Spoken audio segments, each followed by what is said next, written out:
Realm presents Machina. Episode 2. Nico's eyes widened as he followed Lakshmi and Stephanie through the warehouse. All of the building's structures were flexible, even the robot corral. The walls moved, seemingly of their own accord, to create meeting rooms and private call rooms as needed. While he walked, he realized that the walls were controlled by small armies of drones, working together to shape the company's workspace. It was a neat trick, but it set Nico's teeth on edge for some reason. He'd think on it later that night when he got back to his room in Palm Springs. Meantime, the robot corral currently occupied the building's center, an atrium where several dozen even smaller drones hovered, awaiting commands. In their center, a programmer wearing goggles and what looked like a falconer's glove stood. "The glove's a data port that allows Cameron," Stephanie pointed at the programmer, "to quickly update the software. It's not perfect, and we won't have the luxury of using it in trials, but for fast rollouts and on-the-fly development here," she paused, letting her terrible pun soak in, "it's useful." From within the gyre of hovering drones, Cameron waved. "They're our best programmer by far, and their team's also top-notch," Lakshmi said. The trio kept walking to the desks beyond the atrium. Rows of tablets and their programmers, lists of to-dos and cascading trouble spots on floating whiteboards. Drones everywhere, hovering. The watchover labs were open plan, and like in open plan spaces the world over, some programmers sat on couches and mats on the floor. Some stood. A few drones perched on a charging wall beside the desks, occasionally twitching as their software was updated. "How's it coming, Tama?" Stephanie said in a low voice to a programmer covered with tattoos. "It's all right," the man replied, his voice intensely Kiwi. "I figure we'll be able to keep ahead of the time delay problem pretty well." He shrugged then, and Stephanie looked frustrated, Lakshmi even more so. "Tama, we need to be perfect, not pretty well," Lakshmi said. "I'm not sure how much I can impress upon everyone how our funding is driven by how well we—" Stephanie put her hand out, hovering in the air over a drone, and Lakshmi stopped. "We'll do all right," she said. "Right, Tama?" The New Zealander nodded and relaxed. "We will." He turned back to his keyboard, his gaze focused. As they walked away, Nico assessed Stephanie with new eyes. "You know your people really well," he said. "I like to think so," she agreed. Then she shifted the subject. "This is the sterile room where the drones are made. Our strategy is flexibility, as much as Trey's is control. Or it was before we left." Lakshmi lifted a drone in one hand. This one was tinier than the others Nico had seen, or at least the ones he'd noticed, and looked like a moth with rotors for wings. "We think a drone swarm, essentially a hive mind, is more amenable to the rigors of Mars than a single station controller with worker robots. If one part of the swarm is damaged, the other parts can take over. Watchover programmers have taken familiar logic languages, Lisp and ROS on the robotic side, Prolog, Lisp, and ARPA code on the AI side, and evolved a custom language for our company. Devlock has its own too, but they're entirely separate code bases and separate philosophies. Devlock commands. We iterate." Lakshmi grinned. "Amenable. Rigors of Mars, robotics philosophy." Nico shook his head. Who spoke that way? But Lakshmi's point about a swarm's flexibility made sense. "Over here, we have the simulation control room." Stephanie guided him deeper into the building. Her enthusiasm was a balm in the face of the earlier tension. Nico looked into the simulation room. It looked like mission control from JPL, with cameras on a desert area. Nico had spent a little time visiting JPL Albuquerque in preparation for this gig. He grinned. This, at least, was familiar. "That's where we test the components," Stephanie said. "One's about to go on trial now. Watch." As Nico looked, a group of drones rose off the desert floor and began extruding additional robots. A gray shape slowly formed, then began digging, even as it was being finished. Lakshmi said, "Mars requires several main behaviors: dig and build, adapt, and reuse. This digger satisfies the first set of requirements." Once the robot had dug the hole, the drones repositioned themselves, took the robot to pieces, and rebuilt it into a construction machine. "They're capable of designing any component on the fly, based on need," Stephanie added. "That's what got us the patents." Watchover had applied for 6 patents in the second week of its founding. None of them bore any hallmarks of Devlock's published code, Stephanie reassured him. "You'd been thinking about this a long time." Nico was admiring, but he also couldn't take his mind off the fact that if he had drones like these, his historic home in Santa Fe, his pride and joy, would be painted in far less time. He saw the appeal, for sure. Stephanie shrugged. "Maybe if Trey had decided to go with a less totalitarian build," Lakshmi grinned. "Never in his life would he do that." "Hey, you all?" Cameron emerged from the atrium, pulling off the data glove. "Do you have a minute to look at the code I just finished?" Lakshmi nodded, but Stephanie put her hand on her co-founder's arm. "Wait, we can't keep doing this for them. Cameron, we trust you. We don't need to validate your code line by line. If it compiles and solves the problem and your team has vetted it, send it up to compliance and we'll get it on board." "I know," Cameron said, "but I still would like you to see it before the machine runs." "You're going to need to get used to being part of management over here, Cameron," Lakshmi said. "Watchover's a different company, and Stephanie's right. We trust you." Neither woman looked at Nico for approval, even though technically he was part of the decision tree on code and whatnot. But this time he figured he'd let it slide. Watchover's co-founders seemed to have things really well in hand, at least for the moment, and Nico's job was to help them do their jobs, nothing more. He was already making lots of notes for how to do that, starting tomorrow.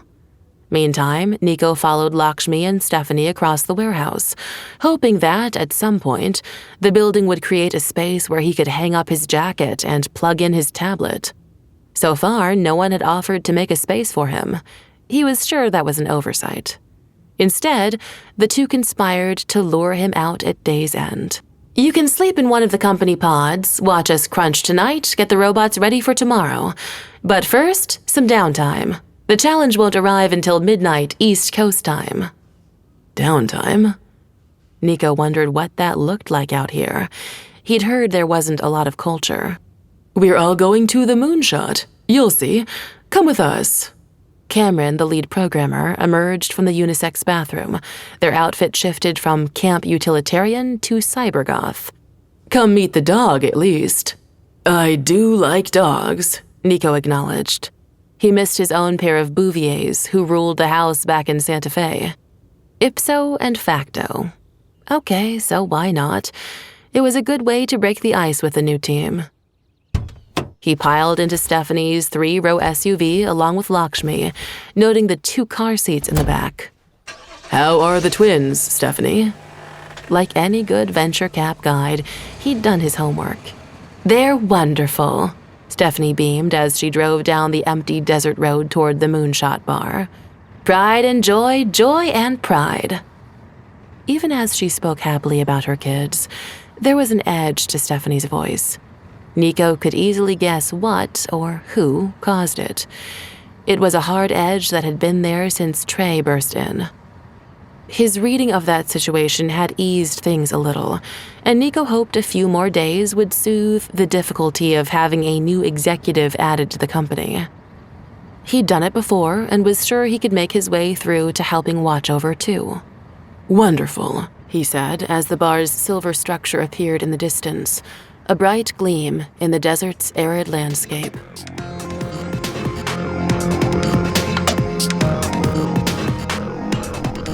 The California desert sun sank lower in the sky, turning the part of the Moonshot bar that was once Smith's own silver airstream to gold.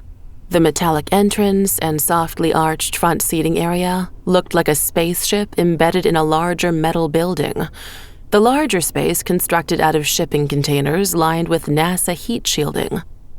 A new sign with antique light bulbs powered from the solar array out back read Moonshot, beside an arrow pointing up. Inside, the bartender readied for guests. It was nearing 5 o'clock, and though the high desert's AI innovators didn't usually start appearing until after 6, it was good to be ready. At the Moonshot, Smits had always thought of himself as the bartender. It was a simple, easy way to shift roles to his job here, to address himself as if he was a program, running menu items, recipes. The bartender put out a fresh round of avocado-flavored cheese puffs. He stacked glasses. He oiled the dog. Briefly, he considered going up to the roof to check the telescope, but it was far too bright outside still. Occasionally, the bartender would shift the screens behind him to night mode, so they wouldn't, even with the glasses he sometimes wore now, bother his eyes. The old screen door squeaked authentically as a few early birds from town straggled in. "Water, please," one said. A young, sunburned woman wearing climbing overalls, round wire-rimmed glasses, and thick boots. Her companion, a dark-skinned guy with a shoulder full of climbing gear and a chalk bag hanging off his hip, waved a calloused hand. "2, plus a whiskey." "Here for game night?" the bartender guessed. These two, Becky and James from University of St. Louis, as he recalled, hadn't been in for a year. "Of course, and bagging some B6 boulders now that school's done. Games are on Thursdays now." Ever since the main company in town had split in two, game night was on Thursdays. It wasn't that Tuesdays were viewed as bad luck, just that Devlock had become Devlock and Watchover on a Tuesday, and Tama Fakire, who ran game night, hadn't come in that night.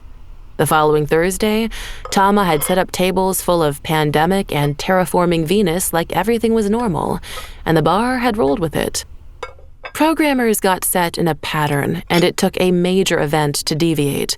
But once that happened, it was good to just keep running on the new track unless there was a reason not to.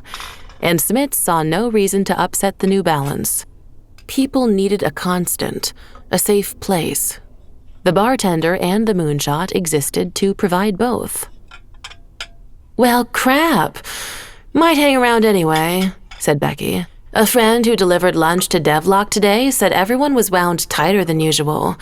We were hoping to find out what's going down. The Code Overload livestream isn't telling us anything." The bartender had a good guess as to what had gone down on this particular Tuesday, but chose to keep quiet. "Tell the dog what you want." James looked surprised. "Really?" A whirring and stomping sound came from behind the wood packing crate bar. And then, the dog appeared. It was a robot dog, barrel thick around the middle, stocky legs, metal parts covered in a dark canvas, with a newer head tacked on. "Isn't that one of those antiques from the robot challenges a while ago?" "Pseudo's a rescue from Boston Dynamics," the bartender said. "It's polite to say hello."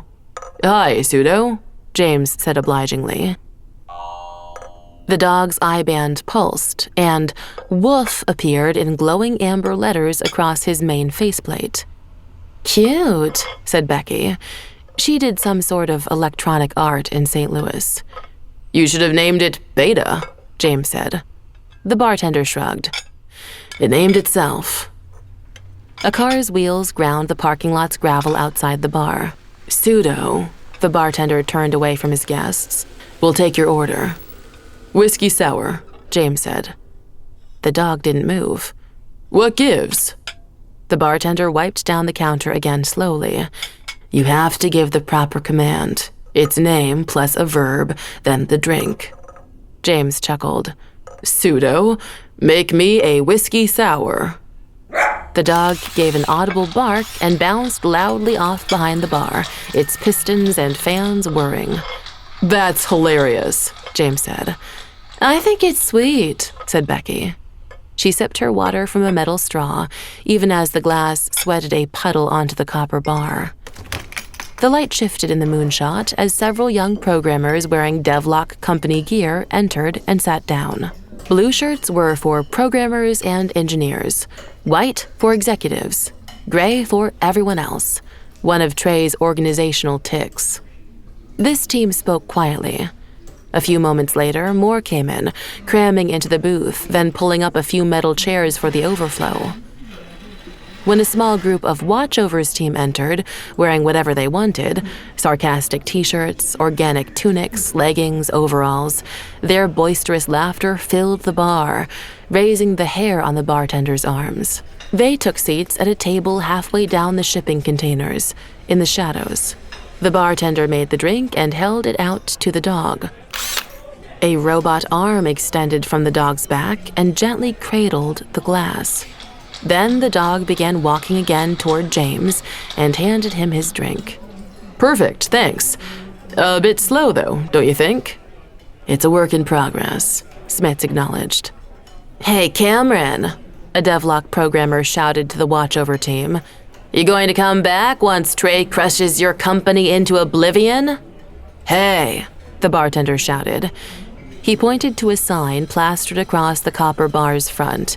It read in large sans serif type, "No work banter, no trash talk, no poaching. The Moonshot is neutral territory." "Sorry, Smits," the offender said. "It's been a rough day. I forgot." The others looked chagrined, but returned to talking in low tones.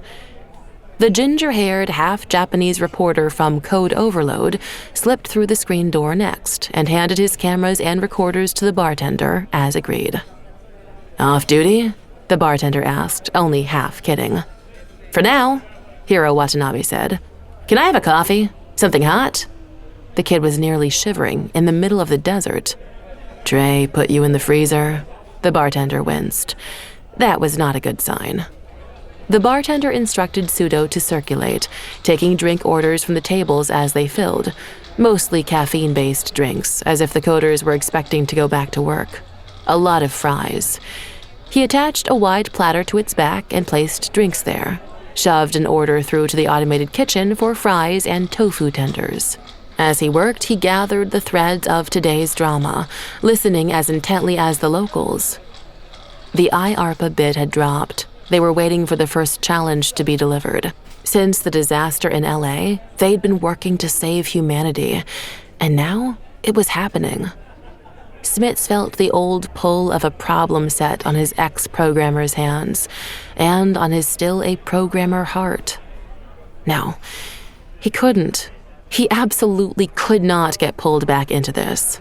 He'd lose much more than his ability to look at screens. It hurt too much to even think about. Instead, the bartender focused on what he could do. Keep trying to build a community out of intense, hyper-competitive rivals. He'd taken a play from the book of another California desert bar, which had offered Air Force pilots who visited the nearby Dude Ranch a free steak dinner when they broke the sound barrier. It had been thought impossible. Soon, everyone was doing it. The bartender put a sign on the bar, encased in lucite. "Free drinks for a month to the creator of an unbiased algorithm." A few of the coders read the sign and shook their heads, laughing.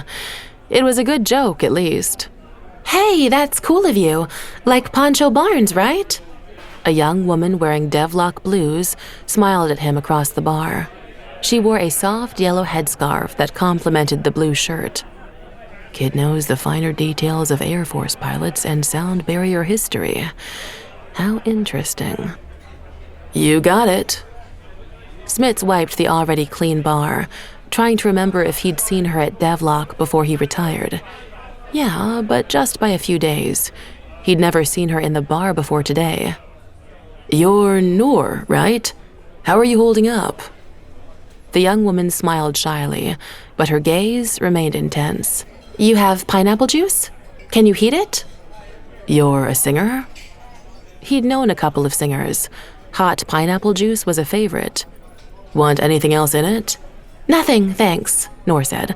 "I don't drink." But she didn't answer his other question. "You were in the freezer too?" he finally asked, handing her the warm glass. "Yeah, working with the AI." Noor's face lit up.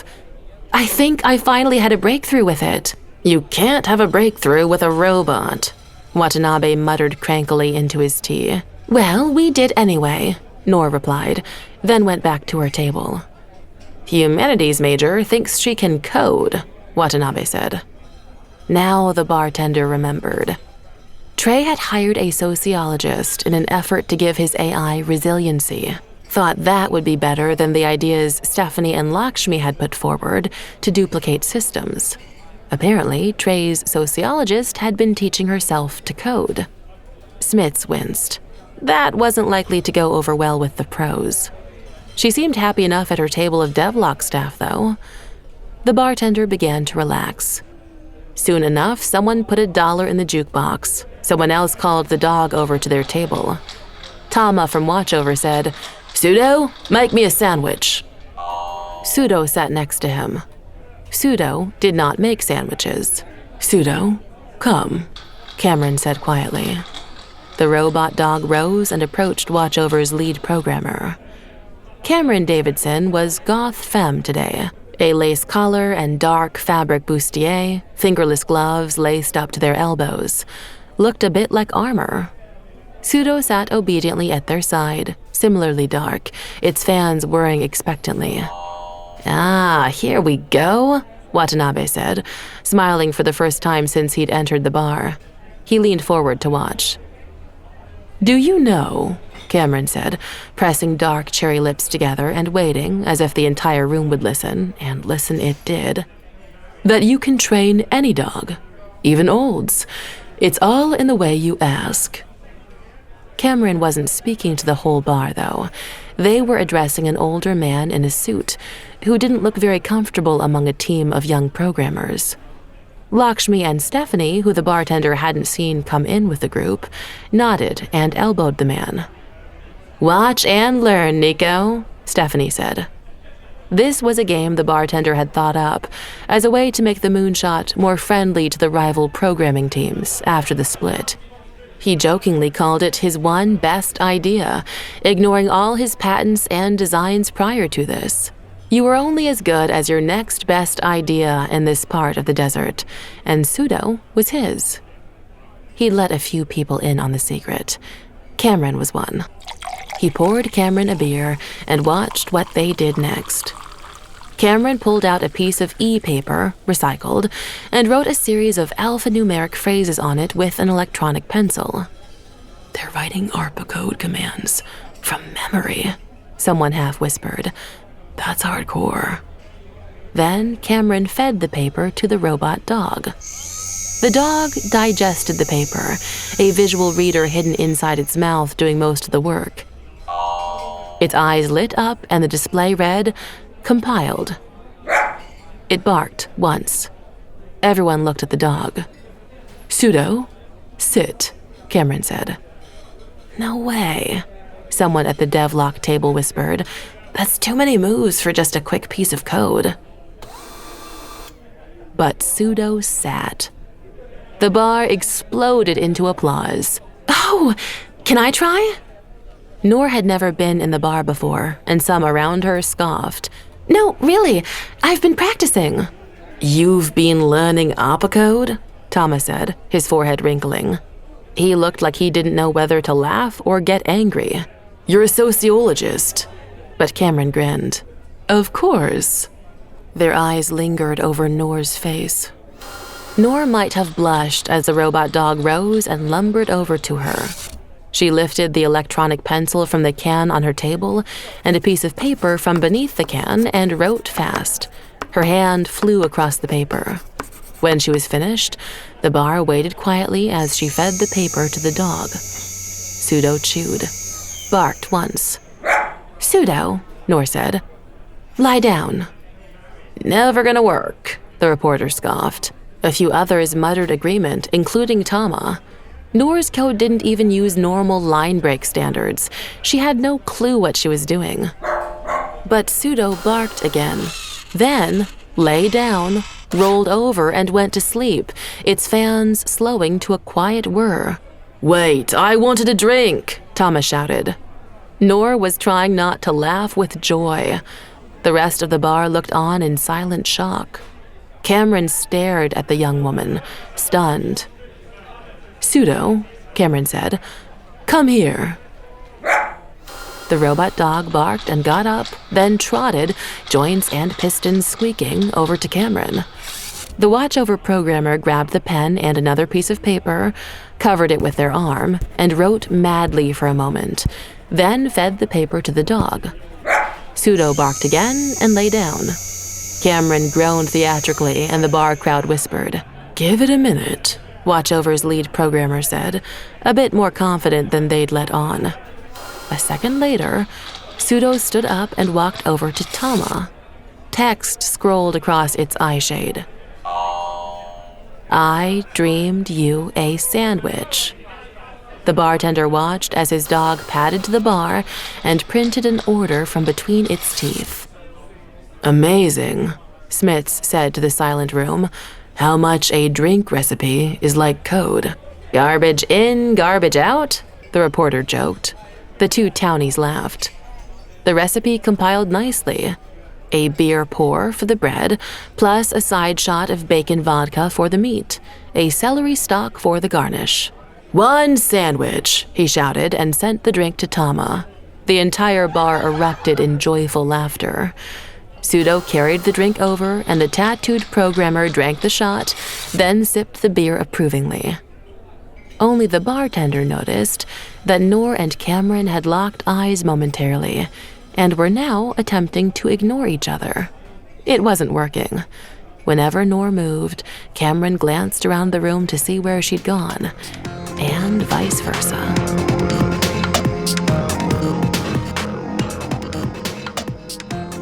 Code Overload Magazine. Embedded reporter private message to producers.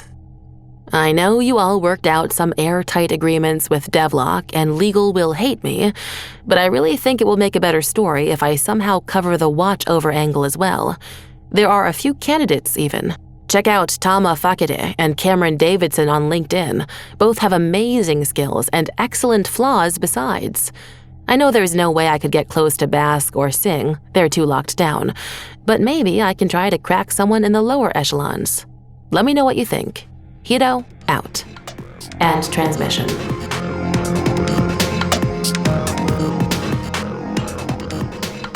Before Stephanie entered the Moonshot, she'd scanned the parking lot for Trey's car. She swore she'd never let him get to her like that again. But he always got to her like that. Even at college, he'd egged her on, annoyed her. He'd made her better, made her think harder, goddammit.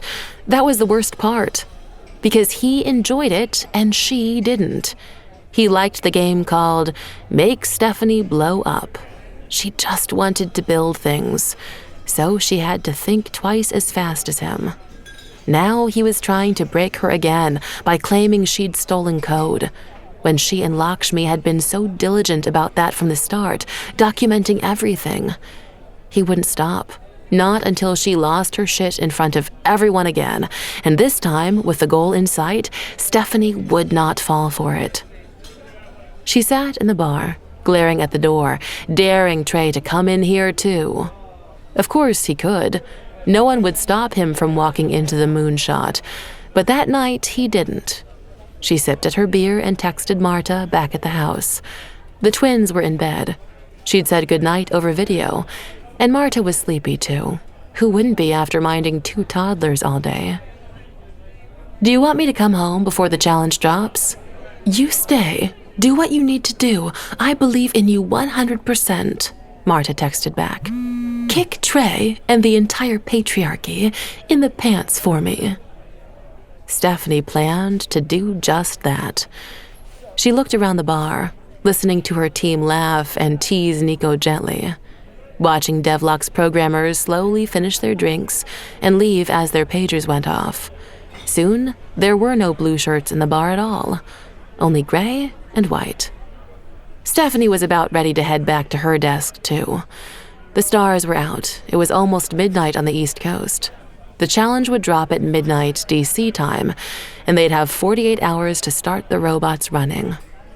Yes, Trey was absolutely 100% wrong about their disagreement, and he was likely very wrong about the AI too. Soon enough, out in the desert, they'd see whether Watchover's swarm philosophy outdid Devlock's more traditional single AI philosophy. The ground truth would sort everything out. As long as Trey didn't screw things up for Watchover at IARPA. Marta texted again. You know you're better than him, Codewise. You and Lakshmi both. And Watchover's innovation on the AI problem is revolutionary. You're going to be great. Stephanie smiled. Marta always knew what to say, reassuring Stephanie that she believed in Watchover too.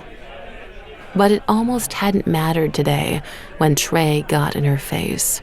He just made her so mad, and Stephanie knew that she could not afford to get that mad.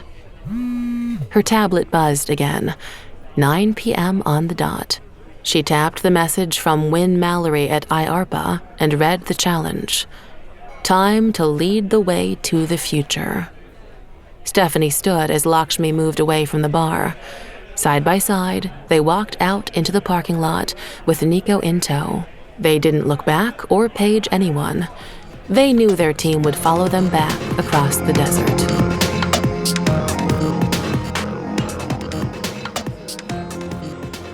Beyond the Moonshot's main rooms, a service hallway wound through the Airstream's hull and the shipping container walls to the bar's pantry and coolers, a rooftop access ladder, and the restrooms.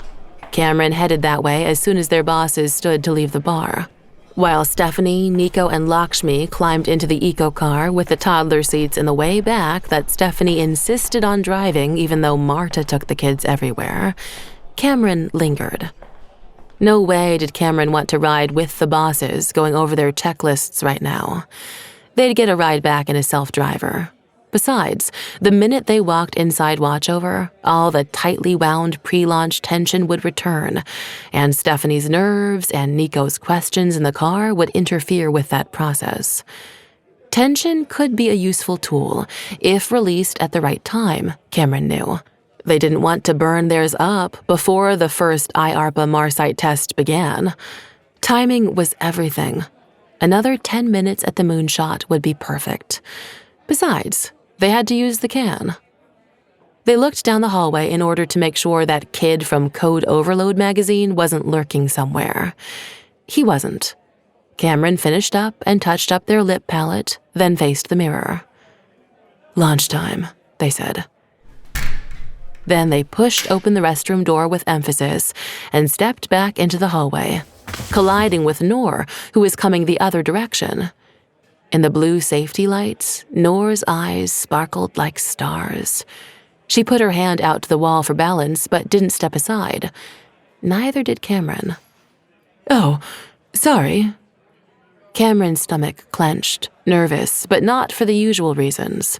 For a moment, Noor stood so close, the thin layer of her corporate shirt the only thing keeping her shoulder from touching Cameron's bare arm.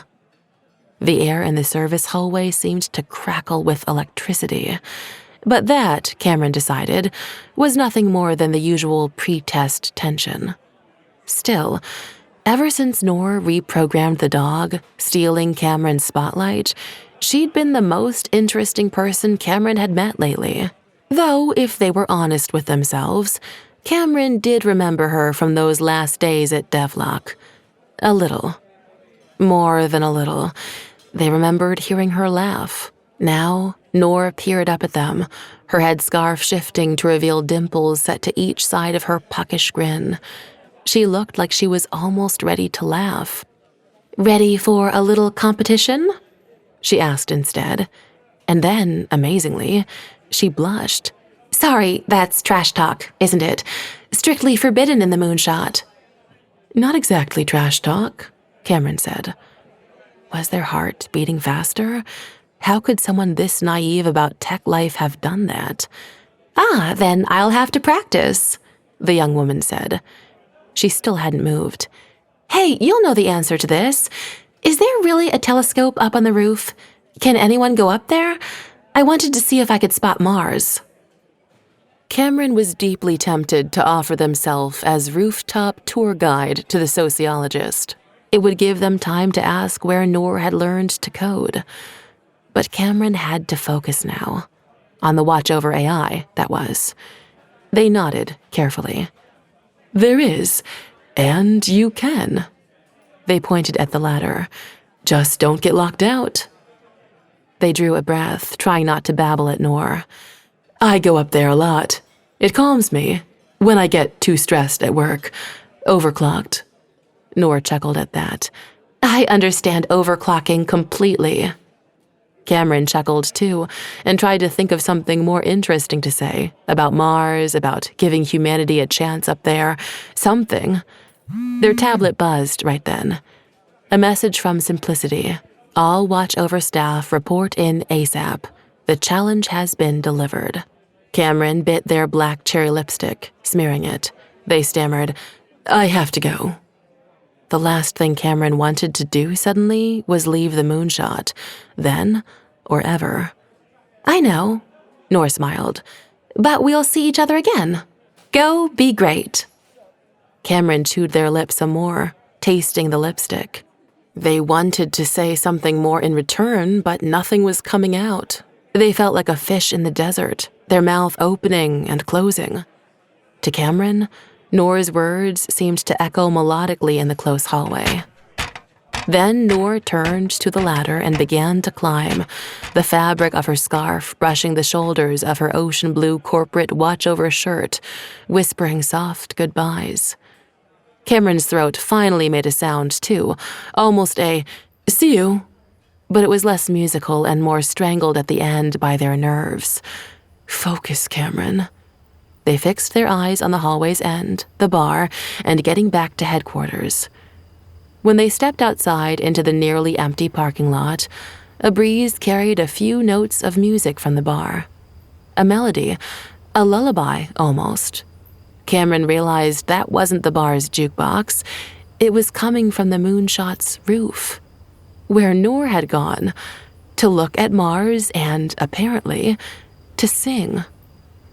They listened for a moment, then somehow got themselves into one of the remaining watch-over self-driving cars and back to headquarters. The minute they walked through the door, Simplicity greeted them with, Watch-over employees are now on IARPA competition lockdown. No communication with anyone outside the company regarding Test 1 competition matters will be allowed. No interactions outside of designated neutral zones will be allowed. Please sign this document acknowledging. And Cameron signed in a daze, then got to work preparing the drone swarm to operate through IARPA's stated first trial signal delay, 17 minutes of light speed. That was 34 minutes for each instruction confirmation series. 34 minutes per cycle with the robots where things could go wrong, and then, with each command, continue to cascade into greater wrongness without ceasing. Cameron felt panic rising at the possible outcomes and worked even harder to offset the risks, coding all night long. Drones flew in small flocks around watch-over headquarters as Cameron's team put them through their paces. Lakshmi came through the labs, looking at data on various tablets, checking things off. Stephanie stared out into the desert, occasionally reviewing models of swarm behavior in various weather conditions. The challenge: to build a shelter, half dug, half raised, that would withstand a storm on Mars in 48 hours. They'd prepared for this. The drones had practiced. Only once had a build gone wrong, back when Cameron still worked at Devlock. And then it had gone really, really wrong. No, Cameron wasn't going to think about that. Their eyes focused on the task at hand. Their thoughts would not stray to the place where the mesa had been. They checked and double-checked the swarm's code. It was independent, but it wouldn't decide to completely disassemble. No, Cameron wasn't going to think about that either. Not now, not so close to the test. They still shuddered when they thought about the loss of ecology, even in the desert. They couldn't think of any of that. They couldn't think about anything but success. Cameron hummed to themselves, the tune they'd heard coming from the Moonshot. Slowly, surely, they felt better. It wasn't until the next morning, when the robots were ready to go out in the desert and the teams were sipping coffee and watching the sunrise, that Cameron groaned, realizing they'd been so focused on getting back to watchover and so stunned by the night's events that they hadn't gotten Noor's contact information or even tried to pass her their private key.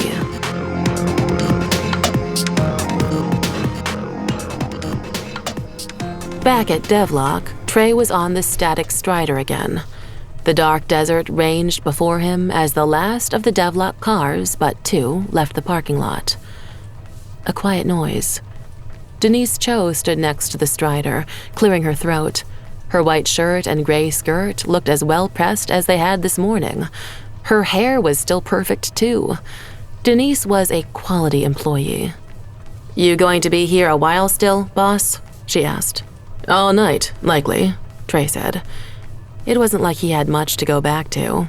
His ex had the kids most of the time, and his desert apartment looked exactly like the office. The same designer had done everything. Besides, he wanted to be focused for the test implementation. "I'll make sure facility sends up another suit," Denise said. "I'm heading out." "See you in a few hours," Trey answered. Crunch time was for everyone. A few minutes later, he watched her headlights shine across the purple desert and wind up into the hills. As more and more stars slowly came out, a river of light filled the sky. The desert before Trey looked as empty as the red planet far above them, the one they were preparing everything for. Trey knew Devlock needed to win. Humanity's future depended on it. More importantly, his future and his legacy depended on it. And he'd been so certain he'd win. None of the other companies' research had come close in recent years, even after the split. But now, alone in the dark, he felt a small doubt. He'd proved to IARPA that they'd stolen code.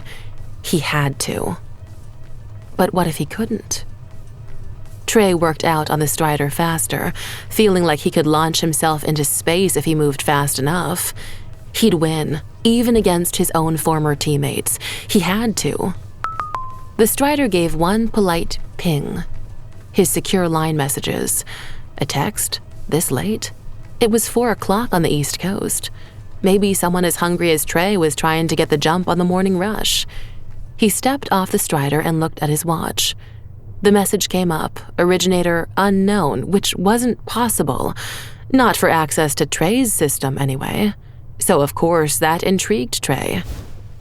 He grabbed a towel and wiped the sweat off his forehead and the back of his neck. His system was the most secure in existence. He didn't need to worry. Any virus would die a nasty death, he thought, as he pulled the message into an isolated window and opened it. "If you really want to win these trials," the note said, "we can help you."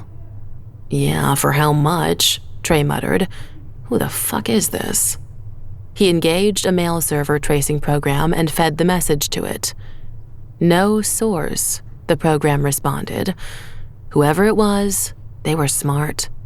For now, there was no answer for that besides unknown. Didn't matter. Trey wanted to win this competition the right way.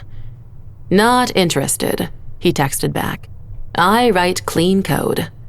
He hit send and the message disappeared into the black.